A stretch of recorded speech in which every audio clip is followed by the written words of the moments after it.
Hey everyone, today we're going to talk about the internet on the Celebrity Summit right after this.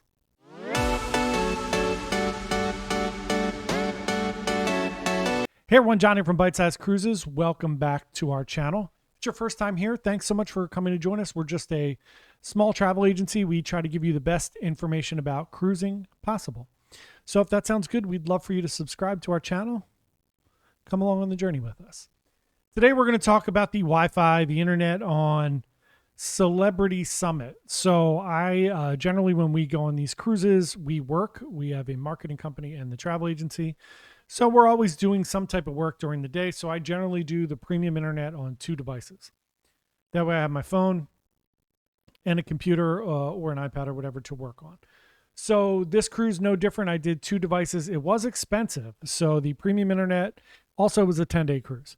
So it was $500 for premium internet on two devices. That's a lot of money. That's probably not for everybody.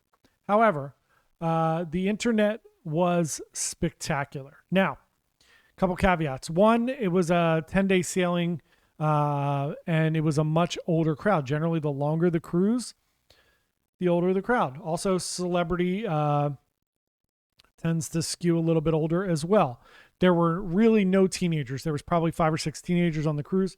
Those are the people that use the most bandwidth, obviously, because they're on their phones the most, and 20-somethings. And there was not a lot of 20-somethings on the cruise either. I think they said there was 27 people under the age of 30. So that's not a lot of young people to be on the internet. So the internet was great. I was able to work flawlessly. I didn't really get disconnected. There was one time I got kicked off in 10 days. That's amazing. Anybody who's used internet on a cruise ship, 10 days with only being kicked off once, that's pretty incredible. The internet just worked. Obviously, we all know they prioritize download, so it prioritizes you being able to do things on the internet, not upload things, which doing these vlogs, we're trying to upload them. Generally, I wait till we get back. I used to try to do them while we were on the ship. I did these every day. I was uploading one. It took about 25 minutes. Now, in my office, it takes about 25 seconds to a minute to upload. So 25 minutes to 30 minutes seems like a long time, but it's still way better than even being, on Royal Caribbean in December. I was trying to upload and it would fail after 5 or 6 hours. So it was very good from that perspective. I was able to download a bunch of stuff on Netflix, like a couple gigs worth of stuff, like a whole season of a show. That worked well. I downloaded a few books. The internet worked great. It was in every port. It seemed to function really well. I flawlessly flipped back and forth between my phone and my using the Wi-Fi and the regular kind of cellular service. Now, Celebrity does have Starlink, just like Royal Caribbean. The Starlink service was really good. It seems to be getting better. Like they seem to be figuring things out. I don't know. It doesn't look like on any of the ships that they upgraded the actual infrastructure of the network. It looks like the same network, which obviously is probably a very high-end network. So that's fine. So it's just literally the bandwidth getting out is just much, much, much better. So I have no complaints at all. The internet was fantastic. I will take it. It was great. So if you're going on the summit and you're concerned about getting in touch from home, I FaceTime my parents a few times. That worked great, which that generally is usually sketchy.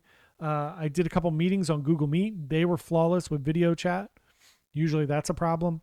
So all in all, if you're looking to either work from or just be able to communicate and do some things on the internet and you're going on the Celebrity Summit, big thumbs up. The internet was great. One of the comments I always get on this is, did you do speed tests? And, why don't you show speed tests? I have a networking background. Speed tests are very flawed. It depends on hops to wherever the actual point of exit is.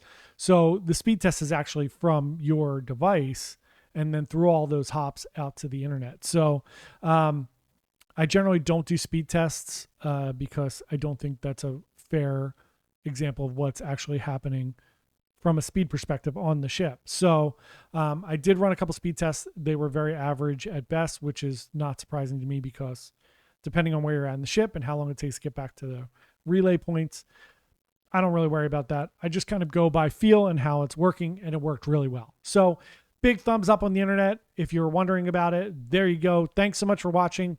We will see y'all tomorrow. Thanks so much. Have a great day.